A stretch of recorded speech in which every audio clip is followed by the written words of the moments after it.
date was September 8th, 1986. The location was Longview, Washington. As of this case, Kyra Cook was a very eager 18-year-old. That is until the date of September 8th, 1986. Kyra woke up in a park she did not know. Where was she? Then came the ultimate question. Who was I? That's right. Kyra couldn't recall who she was. Kyra goes on to talk about when she woke up, how her head was in extreme pain. Kyra mentions that when she finally saw someone who could help, she walked over to a man who was leaning against his car. She talks about how it felt like she was walking forever. It could be due to the pain she was in. It's a known fact that people who are in extreme bouts of pain will move at a slower pace. Update. Thanks to the members of a Facebook group titled "You Know You're from Kelso, Longview, Washington," when I was able to get some much needed information. Kyra was actually found in a park located near the Civic Circle in Longview. That is where the statue was during 1986. In addition to her location when she was found, I was able to get information about the location of the police station at the time in 1986. The current police station resides at the intersection of Hudson and 14th Avenue in Longview. However, back in 1986, the Longview Police Station was indeed based in the Cowles County Courthouse on 1st Avenue in Longview. Kyra asked the older man for assistance, and he said that he would take her to the nearest police station. While in the vehicle, the man never gave his name and didn't talk to Kyra. The driver let Kyra off a block away from the police station, and she had to make her way the rest of the way there. On a side note, if you live in Longview, Kelso area, it looks like the park she was located could have been near R.A. Long High School. If that's the park that she was indeed at, the closest police department would have been the Longview Police Department that is located on Hudson. Deputy Joel Reed was leaving the station when he came across Kyra, who was making her way to the police station.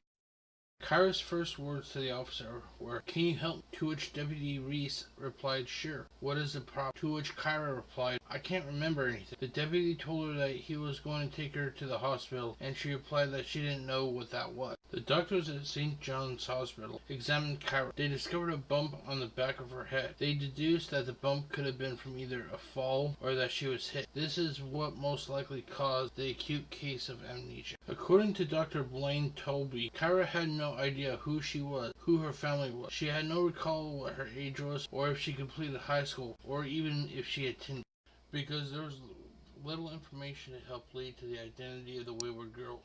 Deputy Reese decided it would be best to have an article posted in the Longview Daily News, the goal being that hopefully someone would recognize this Jane Doe. That afternoon, Gloria Cook was able to identify the Jane Doe as her daughter, Kyra Cook. Upon seeing her daughter in the newspaper, Gloria and her husband Terry rushed to the hospital. 24 hours had passed since Kyra's accident. According to Gloria, the nurses brought a girl down the hall towards her. For a minute, she thought it was a mistake, and it was someone else, because Kyra carried herself different, and the way she acted wasn't the same way her daughter acted. Gloria recalls how Kyra looked at the officer and the nurses and asked if these people were supposed to be her parents. Kyra goes on to talk about how she first met her parents at the hospital. According to Kyra, she got the same feeling about her parents as she did from everyone she came across, and that they were total strangers. Kyra concludes by saying that she feels real bad because she didn't feel the way that her parents hoped she would feel when she was reunited with them.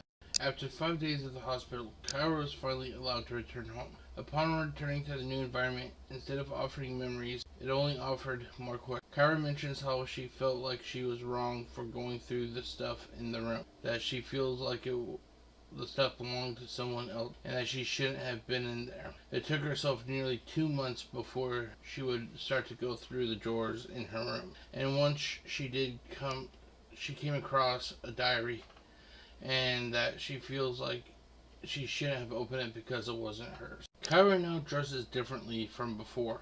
She walks differently than she used to, and even talks in a way that is no longer familiar to people who knew her. Friends would describe Kyra before the incident as living on the wild side. After having the amnesia, she is now more calm.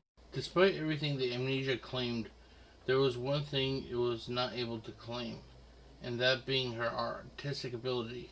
Kyra remembers algebra and even can still speak German. According to Dr. Tolby he believes that her amnesia is legitimate because she was speaking rashly and tried to think about who she was when he would ask her difficult questions. Kyra and her mother looked through numerous photo albums in hope she can recognize anyone or anything. Sadly, nothing has worked so far. Gloria talks about how it's difficult if a child dies. However, it's very difficult to deal with the fact that her daughter doesn't even recognize her at all. She hopes each day that her daughter is brought back. It is believed that the incident that changed Kyra's life happened within a 1 hour period after she left home. She was supposed to have lunch with a friend. She then was going to go to the post office to drop off a package for her German pen pal. The police believe that Kyra left the post office at around 2:15 p.m., but no one knows what happened between 2:15 and 3 p.m. when Kyra woke up in the park dazed and confused. Deputy Reese believes that Kyra was dodging a vehicle or was hit by a vehicle, and that was when she fell and hit her head.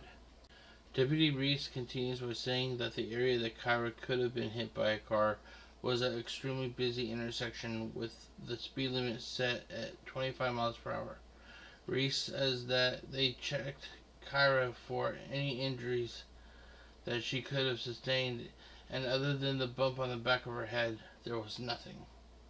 Kyra's mother has a different idea what could have happened.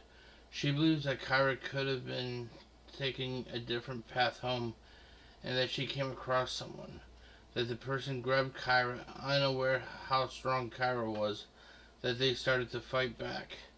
During the scuffle, she fell, and that's when she got hurt. Kyra was carrying a brown paper bag that held her makeup kit and her spending money for the day. When she came to in the park, the bag and its contents were gone. There is a third theory. This theory is that in the weeks earlier, a woman was attacked 3 times. It could be that the person who attacked Kyra mistook her for the previous victim. The key to this mystery is the mysterious stranger who gave Kyra a ride to the police station. Kyra couldn't remember much about the person due to her injury. Constant appeals from the police department and the newspaper was met with only quietness. Kyra hopes that someone or something could possibly help start her memory. The police would like to speak to the person who drove Kyra to the police station, or anyone who was in the park when the incident happened.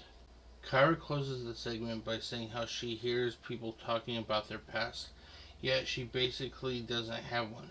However, she is starting to build a new past from day one. The final thought is just my opinion about what could have happened in the case you just watched. The final thought isn't meant to be taken as exact proof. Okay, this case hits close to home since I live in the same area that this was filmed.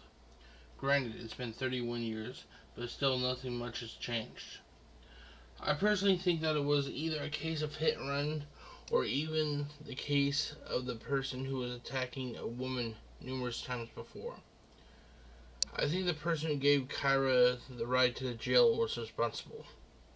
I think he did something to her, then dumped her in the park. Then waited next to his car in hopes to see how everything would unfold. Once he saw that odds are that he would be in the clear, he left the area after dropping Kyra off at the police station. Next time on Final Thought Unsolved Mysteries.